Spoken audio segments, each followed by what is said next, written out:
সম্মানিত দর্শক শ্রোতা, আসসালামু আলাইকুম।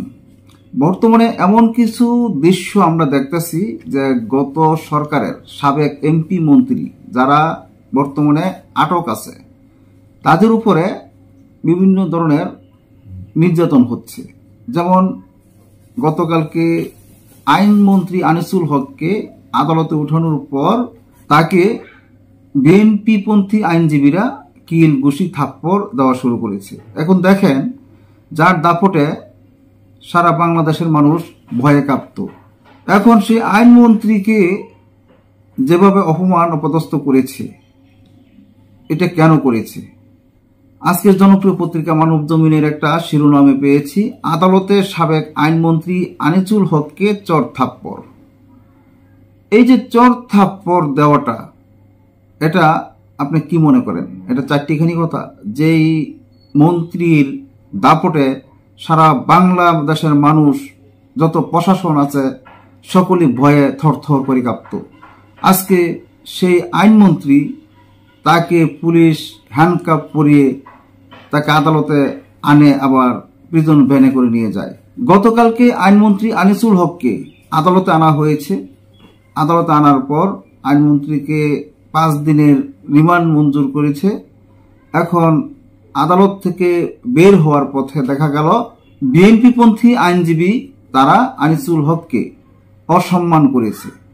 উনি একজন সম্মানী লোক ছিল, ওনাকে মানুষ সম্মান করত।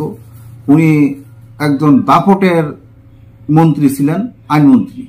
আজকে সে আইনমন্ত্রীকে আইনের হাত করা পড়িয়েছে। কেন পড়িয়েছে?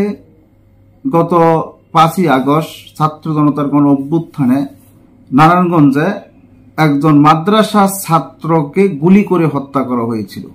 সেই কারণে প্রধানমন্ত্রী শেখ হাসিনা সহ আনিসুল হক এবং 51 জন এমপি মন্ত্রীর বিরুদ্ধে এর একটি মামলা করেছে যে ছেলেটিকে গুলি করে হত্যা করেছে তার ভগ্নিপতি।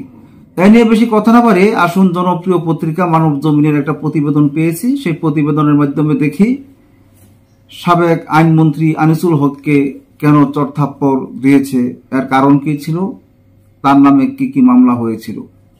নারায়ণগঞ্জে বৈষম্য বিরোধী ছাত্র আন্দোলনে মাদ্রাসা ছাত্র সুলাইমান হত্যা মামলায় সাবেক আইনমন্ত্রী আনিসুল হককে 4 দিনের রিমান্ড দিয়েছে আদালত। গতকাল দুপুরে নারায়ণগঞ্জের senior judicial magistrate Mohammad Moinuddin Kadir এর রিমান্ড মঞ্জুর করেন। এর আগে 7 দিনের রিমান্ড আবেদন করেন তদন্তকারী কর্মকর্তা।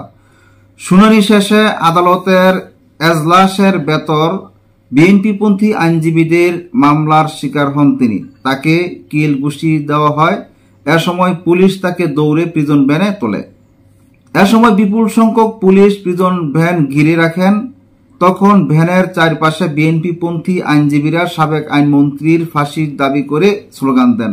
পরে পুলিশের করা পাহারায় আনিসুল হককে নারায়ণগঞ্জ কারাগারে নিয়ে যাওয়া হয়। এর আগে সকালে কড়া নিরাপত্তায় তাকে কেরানীগঞ্জ কেন্দ্রীয় কারাগার থেকে নারায়ণগঞ্জের আদালতে আনা হয়। কোর্ট পুলিশ পরিদর্শক মোহাম্মদ কাইয়ুম খান জানান, সিদ্দিরগঞ্জ থানায় দায়ের হওয়া সুলাইমান হত্যা মামলায় আনিসুল হককে 4 দিনের রিমান্ড দিয়েছেন আদালত।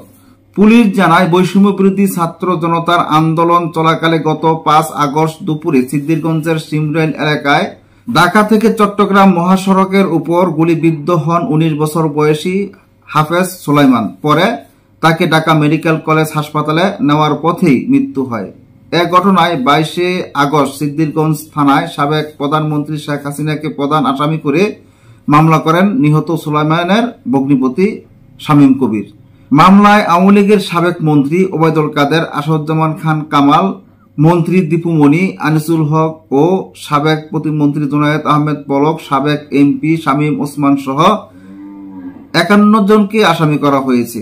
বাদীপক্ষের আইনজীবী অ্যাডভোকেট সাখাওয়াত হোসেন খান বলেন, গত বছরের 5ই আগস্ট বৈষম্য বিরোধী ছাত্র আন্দোলন বন্ধ করার জন্য আওয়ামী লীগ ও তাদের সহযোগী সংগঠনের নেতাকর্মীরা ঢাকা থেকে চট্টগ্রাম মহাসড়কে যান চলাচলে বিঘ্ন সৃষ্টি করে জনমনে আতঙ্ক তৈরি করেন।